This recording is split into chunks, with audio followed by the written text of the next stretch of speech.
The MMA fortune teller. The teller, the teller, the teller, the teller, the teller, the teller. What is up, you guys? Teller checking in for some Dana White's Contender Series talk. Today's episode, we're going to be talking about Week 5, where you guys know, once again, the show is going to deliver. Trust me, guys, I do know that I've been saying this every single time that I break down a Dana White's Contender Series card, but I'll continue to say that until we get a card that doesn't deliver. Last week's card delivered, just like all the rest of them. Yeah, we had a fight that wasn't so exciting that took place in the card, but how about that main event? And you know what, real quick, guys, before we even get into today's fight card, let's take a look at that last Dana White's Contender Series card, because it really was a good one. I'll make it quick. Victor Martinez lands the most significant strikes ever landed on a Dana White's Contender Series card. So I guess no matter how you want to spin that, that's exciting. I wasn't really as crazy about the fight as the statistics said about him landing the most strikes. I thought it was a decent fight. Rosales broke his arm or something there, though, too. So take that into consideration, though. Rosales did show to be a very tough guy. Klidson Rodriguez. Now, this was a fighter that really, really impressed me on the show. This guy, you throw him right into the mix with the flyweight division in the UFC right now. I think he's hanging with any of them, and he's so young. The kid is so talented. He's nasty on the feet. Still has to prove himself a little bit more on the ground, but I think we saw some flashes of that as well. Santos had him down at one point, jumped right back up. Santos is a very, very credentialed wrestler. That kid, Klidson Rodriguez, is nasty. Stephen Wynn got the victory, but did not get the contract against Theo Raliang. Both these guys, they brought the fight. I think I had a little bit more respect for Theo in the fight as far as his heart went. I think that Stephen was just a little bit more skilled. And I understand why neither of these guys got the contract, even, the winner, Stephen, because he's not a UFC caliber fighter, and it's really, his performances, they have not been that exciting if you really look into his career. So I think that's the last we'll be seeing of him, to be quite honest. I don't even think he'll get another opportunity. He got the victory. He had moments in the fight where he was dominating, but still didn't really step on the gas. Michael Morales with the big upset over Nikolay Veretennikov. I was very, very surprised to see this fight take place like that. Michael Morales does show to have a lot of potential, extremely young. I thought that Dana White was a little bit out of touch the way he was talking about Michael Morales, how he has potential to be greatness in the UFC. I thought that was a major, major reach there. Morales looked good in the fight. He has some skills to work with. He's still young. You could see him excelling down the line, but to say he's going to be great, I thought that was a major jump. I think Nikolay was a little bit slow in there, and although he's a tough customer, I think that Nikolay is a fighter that's definitely lacking. He's 9-4 now as a professional, and Michael Morales is a talented kid. He's 12-0. Let's see how he fares in the UFC, getting signed to the UFC at such a young age. I think he has the potential to be a good fighter. Greatness, though, I don't know about all that. I was surprised to see Michael Morales get the better of the wrestling exchanges. I know that he had some wrestling credentials. He was a Venezuelan champ or whatnot, but I don't know what kind of wrestling they have going down in Venezuela. I was a little surprised to see Nikolay get out-wrestled coming from the parts of the world where he comes from. But the main event is what this card was all about. AJ Dobson's an absolute beast. And even though his opponent came in overweight, Hashem, I still have respect for him. I think that Hashem is a very tough customer. You saw him take some big shots that I think a lot of other guys would have even crumpled earlier, or crumbled, however you want to take that, whatever. Is crumpled even a word? Crumbled. I think I'm going to stick with crumpled. But, Hashem, the guy does have power in his hands. He could take a shot. A lot of other guys would have been finished earlier in the fight. But Dobson's an absolute beast, and although he had a little bit of a layoff going into this fight, he hasn't been the most active fighter. He's training with the best of them. The cat is out of the bag now, and AJ Dobson's a guy that has big time potential. So excited to see him in the UFC. A great addition to the middleweight division. And just to recap that last week's card, week 4. And you know what time it is. Now we're going to work our way into this week's card. Let's get into it. So here we go. Here is the card for week 5. We got some recognizable names here, man. Aaron Jeffery, a tough customer. If you guys aren't familiar with him, you will be very soon here. He's going for his second stint on the show. Keep in mind, he did lose the first time around, but he fought the very, very talented Brendan Allen. He was very young at the time, and Aaron Jeffery is a guy that has a lot of potential. And there's some other guys here, man, that are recognizable. Chris Duncan, a guy that's fought over in Bellator. He's undefeated, fighting out of Scotland, and he shows to have some potential. But I've been impressed with some of the tape on a couple of these guys. And we're going to start with the first fight, which is a heavyweight fight of Rizvan Kuniev taking on Edivan Santos. We got the Dagestani fighter taking on the Brazilian. This has kind of been a theme here now. If you guys have noticed that, it's kind of been a theme of a lot of Russian versus Brazilian fighters in the show, especially the last couple weeks here. This guy, Rizvan, is going to be the heavier guy. And real quick, I got the official weights here, and he came in at almost the max limit, only 0.5 pounds away from that. I mean, he came in at 265.5 pounds. He's a big boy. Edivan Santos came in at 234 pounds. So there's definitely a weight discrepancy. Is that an advantage? I mean, maybe Santos is going to have the edge here with the speed and whatnot. I do think that Kunayev is definitely carrying some extra pounds that he probably could shed. A little bit soft there. But if he's using that to his advantage with the grappling, and he's using that weight to lean on you and to wear on you, maybe it's beneficial for him, because that is definitely his fighting style. If you guys pulled up any tape on him over on YouTube, you will notice this guy definitely likes to push his opponents against the cage and just hang on them. And he is relentless. He does not give up. He's just continuously looking to hang on you and to eventually drag you down to the mat and wear on you there. We'll pull up his resume. He's 10-2-1. He has some recognizable opponents. I mean, he lost to Darko Stosic, ex-UFC fighter, tough guy, and Justin Willis, ex-UFC fighter. Since then, though, he's been stringing off victories. Finished the fight before with punches, but against an opponent that was 5-9. Had a submission here against a fighter that was 0-0-0. So definitely some lower level talent. Definitely his last fight was his biggest victory against Vladimir Danenko. But again, this is a guy that's really just looking to push you up against the side of the cage and just lean on you and wear on you. Whereas, we take a look at his opponent. I think that his opponent is definitely a fighter that likes to be in space a little bit more on the feet, likes to use his striking. Not the most polished fighter, but definitely an aggressive guy. This was a fight that I pulled up on YouTube. You guys could pull up. If you pull up, type in his name, you'll see this video. Got a nice little knockout there. Definitely saw some flaws in his striking, and we're not talking about a super refined fighter here, but you gotta like the pep and the step of Edivan Pede Sapo Santos. Had to throw that in there because that's his nickname. Not sure what the translation means. Maybe we got some Brazilian or Portuguese speaking people listening. Hop in. What is that? Pede Sapo. I'm too lazy to type it into Google. But it just kind of rhymes a little bit with pep in the step, and he has a pep in his step on the feet. So this is a guy, if you're backing him, he's going to be decently aggressive in there. This isn't going to be a guy, I think, that's going to be in there hesitant to throw. He might be somewhat hesitant to throw tomorrow just based on the fact that he's worried about getting taken down, but it won't stop him enough to throw the volume out there that he needs to throw out there. Will he be able to land those shots, though, that's going to impact the fight before Kunayev just keeps hanging on him and maybe gets a takedown or just steals the rounds there, or maybe even does some damage on the mat? I don't know if Edivan's going to be able to avoid that. Like I said, Rizvan Kuniev is a guy that is extremely determined to do what he wants to do in there, and with that extra weight that he's going to have going into this fight, I'm going to pick him to win the fight. He's coming in as a pretty big favorite, though. He's right around 270 right now, even as high as minus 325 and minus 360 on 5 dimes. So, I mean, the line is going up on him as well. Anytime you have a Dagestani fighter like that can grapple, which they basically all can, people are quick to back those types of fighters, and I'm going to back him to win this fight here. I'm not crazy about the line, though. From what I've seen on tape, I'm definitely not crazy about it, and I personally wouldn't want nothing to do with it, but I wouldn't be surprised if he goes in there and somehow able to dominate with his grappling. So I'm going to pick Rizvan Kunayev to win the fight there. Now we'll take us to the next fight, which is taking place in the lightweight division. And, excuse me, you know what? I wanted to pull this up for you guys real quick, too.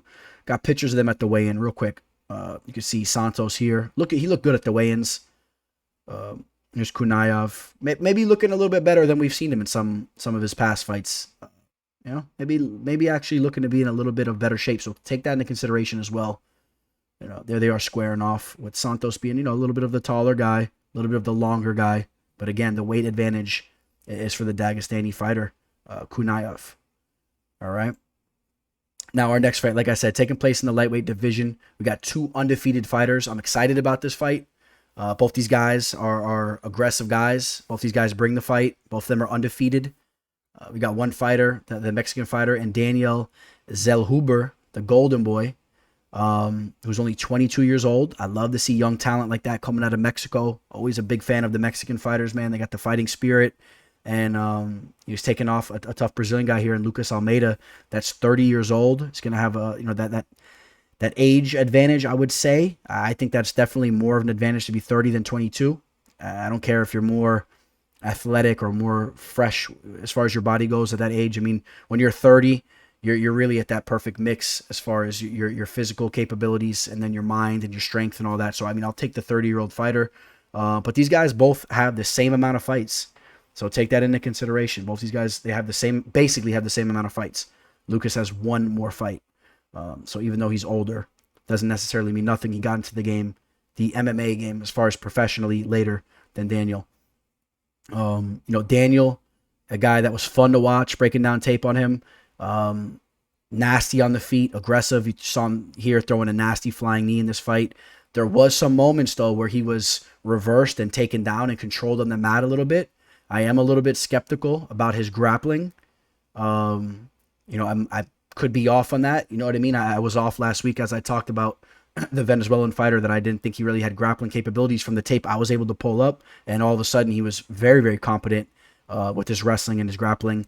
And another fighter that was coming out of South America, I guess Mexico's Central America or whatnot, but I guess, I don't know, correct me on that if I'm wrong, but the Brazilians, for the most part, man, they got the jiu-jitsu game down packed. I'm curious to see how this fight plays out if it does go down to the mat. But Daniel is a nasty fighter that's going to have he's going to have a significant reach advantage here, in my opinion. I think he is. We don't have reaches on these guys, but he looks long. And if you guys saw him at the weigh-ins, and real quick too, Daniel weighed in at 156, Łukasz at 155.5. Nothing really going on there, but take a look right here. There's Daniel. And Daniel, he's long, man. He's long for the division. Has long limbs. Here's his opponent. Definitely seems to be the smaller guy here. And there they are squaring off. You can see him side by side. And, like I said, Daniel's rangy, but Łukasz is a tough customer too. And he has experience over in jungle fights, which I am a big fan of jungle fights down over in Brazil. I think that very, very top quality top quality fighters come out of there in Brazil. It's one of the bigger promotions they have going down in Brazil, and there's been some top level talent. We saw it last week with Kledson coming out of jungle fights. Trying to get some pictures here. I would play these videos for you guys, but they sometimes they give me a hard time about playing them. I don't know why, but that's the case. But again, I mean, here's Łukasz. Łukasz was tough, man. He's decently well-rounded. He has some striking going for him. Seems somewhat competent on the mat from the fight footage I was able to pull up. Nothing that flashy. Nothing that was that impressive. Take a look at the live line right now. You got Daniel Zulhaber right around -175 and going up as high as -220. And I'm siding more so on that side as well. Like I said, I like the reach that he has in there. I like the speed on his strikes and the tenaciousness, the nastiness of him on the feet. I'll take him. He seems to be a little bit quicker to the punch, sharper to the strike than Łukasz. But Łukasz is a tough customer that I think will definitely be walking forward, meeting Daniel there. But if Daniel does hit him with some nasty shots, maybe gives him a nice knee, gives him some heavy shots there, I could maybe see Łukasz to start to break down a little bit. We'll see how that plays out. But I'll side with the Golden Boy, and I hope he does get the victory, because I think that a young kid like that if he got the victory, he'd be 12-0. He has some nasty striking there. I would like to see an addition like that to the lightweight division.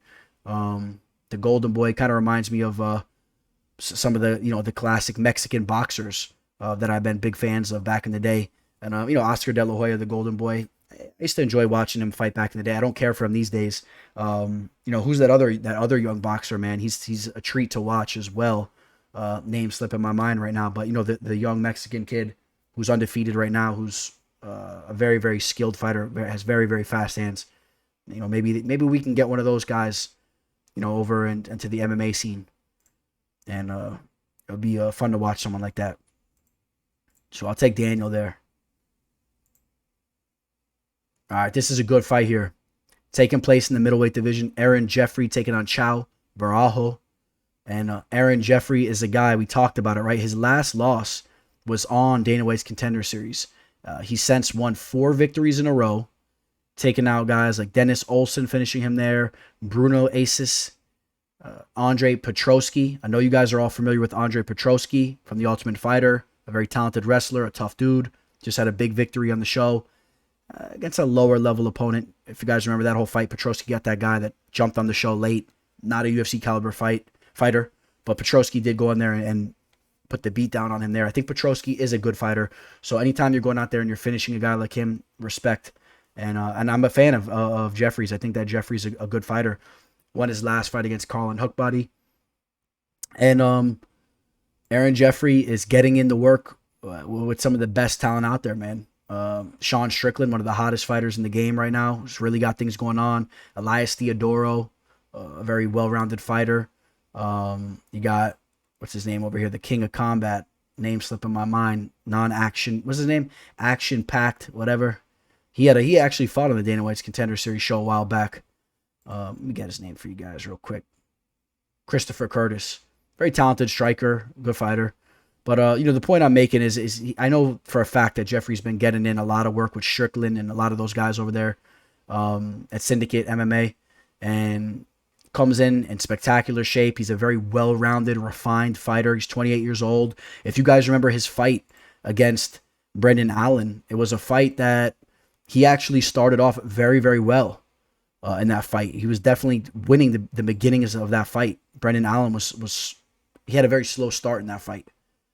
And I'm going to pull it up again real quick. So that fight took place in 2019.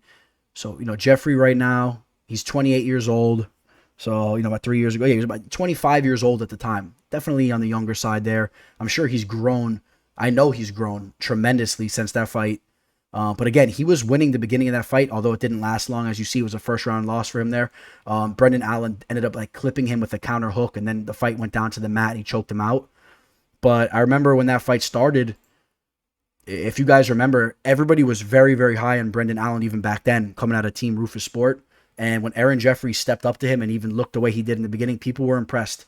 But again, he did end up getting broke down. But I think he's grown since that. And here's the cool thing about this fight. So his opponent, as high as I am on Aaron Jeffery, I look into his opponent, and his opponent is a nasty fighter.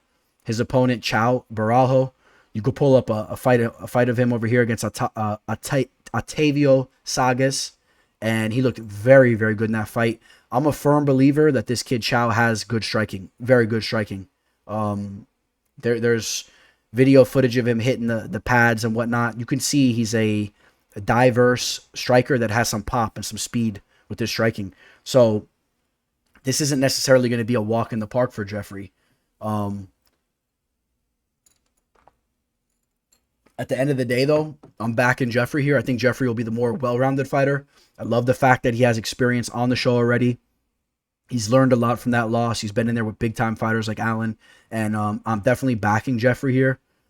Jeffery has a solid frame for the division, too. I mean, he's a very physically fit guy, and I'm going to back him here. But if this fight does end up just taking place in the feet, I mean, Caio is definitely capable of pulling something off here. I do believe that. But I think Jeffery can do his own work on the feet, and I think Jeffrey's a solid wrestler, solid grappler. Curious to see what kind of submission skills Caio's bringing to the table if it goes down there. You see him pulling off anaconda chokes and guillotine chokes. He has 2 chokes there. We talked about the Otavio Sagas fight, but look at the level of competition: 4-11, 5-2. He has a rear naked choke over Edson Jr. 3-1. Not really a lot of submissions and very low-level fighters he's submitting. I do believe he favors his striking. I think that's the route he'll go. I like Aaron Jeffery to win that fight. And the line, it's respectable, man. It is respectable. So that shows you other people are seeing the abilities that Caio brings to the table. And but I am gonna ride with Aaron Jeffery on that fight, and I'm hoping he wins. I'm hoping he gets the contract. I want to see him in there. As far as their official weights, both guys came in at 185.5 pounds, identical there. And both guys looked very good at the weigh-ins. Jeffery, like I said, coming in phenomenal shape here, and his opponent too looks to be in great shape. Even looks better than he's looked in some of his past fights. So I mean, I'm sure he's coming in here, man, to do serious damage. I really believe that. Very excited for that fight. Let's see how it plays out. Should be a good one. See him at the weigh-ins here. Caio was representing Brazil in a major way at the weigh-ins too, man, yelling, Brazil, Brazil. I mean, he was in great spirits, feeling very confident. And Jeffrey's very confident as well. Anybody that steps in there with the mullet dripping like that, you have to have supreme confidence to rock the mullet. So both these guys very, very confident as they begin to start to clash in just hours. And it's a very exciting fight there. All right, now we'll go to the co-main event. Now a little bit of controversy here, man. This guy misses weight, Manuel Gaja. I don't know if I'm saying that last name wrong. All right, it's a tough one, man. I'm not the best with the Albanian last names. It's funny. Albania is very close to Greece, but they got their own thing going on. Very different type of pronunciations and names and whatnot. But I'm gonna say Manuel Gaja. So we'll see how that plays out. We'll see. That's how I'm pronouncing it. As stated, he misses weight, man. He comes in about 4.5 pounds overweight. So not a good look. I mean, he's not getting a contract. We could pretty much guarantee that. I don't think Dana White would ever give a contract out. I don't think, even if he looked amazing. I mean, maybe we would have to see the most spectacular finish, like a Jorge Masvidal flying knee, something like that. And maybe Dana White says, you know what, you're going to go to a different weight class, or what was the deal? What went wrong here? Maybe, but 99% of the time it ain't happening. So Manuel's really has nothing to lose here, and he's probably just going to go in recklessly, just trying to put on a show. He missed weight. That could be a good thing or a bad thing. His opponent, Chris Duncan, is no joke. You see Chris Duncan here at the weigh-ins. He looked very good. Came in like a professional, on point with his weight. And you take a look at Manuel, which is funny because, Manuel, even though he came in overweight, still, to me, looked almost to be undersized. I mean, I didn't really see too much of a size advantage or a weight advantage for him going into this fight. Duncan's a solid sized fighter for the division. And Duncan's coming in as a pretty respectable favorite here. Duncan's just been continuously finishing his fights.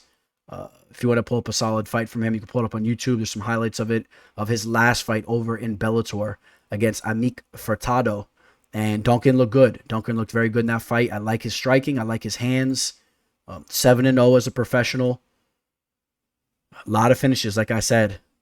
Finished his first fight by way of submission with the guillotine choke. But other than that, it's been straight up just work with his hands, man, knocking dudes out. So, Manuel, on the other hand, a very aggressive fighter. A guy, I'm going to tell you right now why he's coming into this fight as such an underdog. Because obviously he's been putting a little bit of a resume together. I mean, look at his record, right? 7-0. He's undefeated as well, right? Identical records. But Manuel, first and foremost, look at the level of competition of his opponents. Almost half of his opponents were making their MMA, their professional debuts.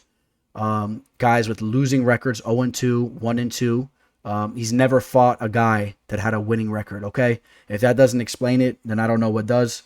Pretty cool. I think I saw him fighting over in Greece. And you guys know I'm always back in the Greeks over there, being that's my heritage. But I saw him fighting over some Greek promotions over there. Took on Velicianos. I'm not sure if he's Greek. That almost sounds Spanish, but has the S at the end. But was this the one that took place in Greece? I saw one that took place in Greece. Yep, it took place in Thessaloniki. But listen, you guys know I call it how it is, man. The level of competition over in Greece is by no means high at all. And, those are the type of fighters he was fighting. So, you have two different types of fighters. Chris Duncan putting in that work already over in a major major MMA promotion in Bellator, getting victories. You got guys with records like 14-5, 6-3, 8-3, 2-0. Even a 2-0 fighter is a lot more respectable than an 0-2 fighter, right? And it's a whole different type of guy, I'm assuming. So, I think you guys know where I'm going with this. I like Chris Duncan here, but to get a little bit more into detail on the actual fight footage, Manuel has major holes in his grappling game. He shined at times. You see him in mount right here. There was times where he would pull his own type of reversals, but these fights went back and forth, back and forth. He was constantly letting himself be reversed and put into vulnerable situations where if you fight a guy that's actually knows what he's doing, he's going to take advantage of that, and you're not getting back up, and you're going to start to have some damage rain down on you. He's not fighting some guy that just doesn't know what he's doing and that's going to give it back to you, and you go back and forth. So not impressed with Manuel as far as the technique status goes, but I will say this.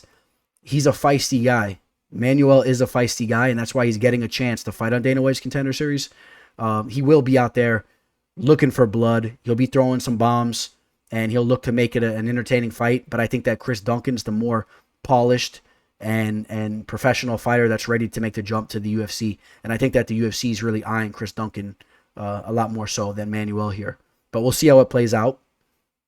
And should be a good fight. But Chris Duncan's the guy to keep an eye on, and he's the pick for sure. Biggest favorite on the card.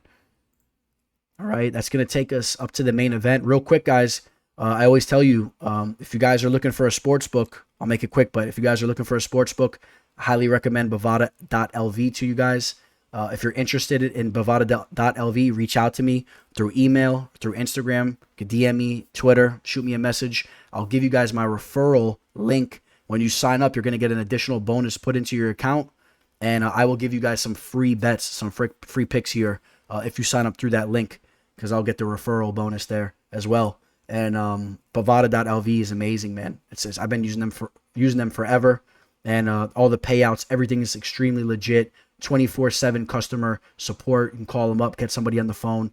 And also, if you guys have any questions, I'm going to be here to answer them for you or show you how anything works on the site. And they got every kind of bet you can imagine. Dana White's Contender Series will be there. It's already there. So if you guys are trying to get in on the action, if you're new to sports betting, reach out to me, man. And that will take us to the main event. Got a good one here. Łukasz Sudolski taking on Igor Poterya. And we got the Ukrainian fighter taking on the Polish fighter.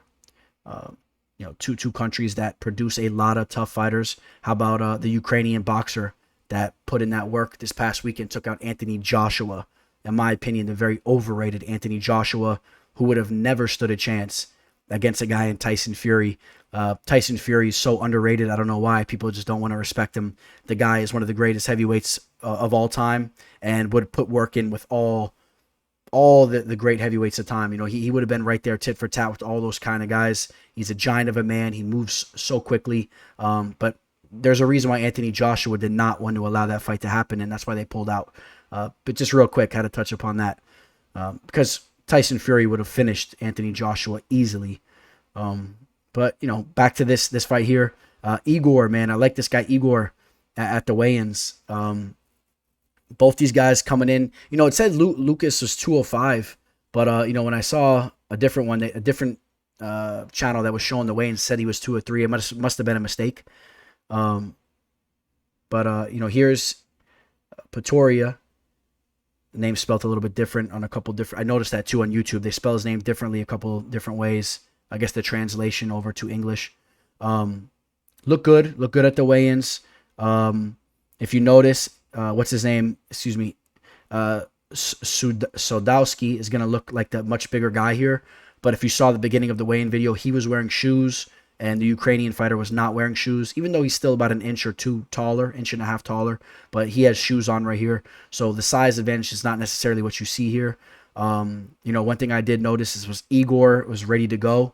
He was right up in his face. He's cocky. He was talking a little crap. And I do like that energy. He's out there ready to deliver. He feels confident in himself. Some people might look at it like it's nervous energy, but I don't necessarily see that. I think he's ready to go. Will he have the skills to win the fight? That's a different story.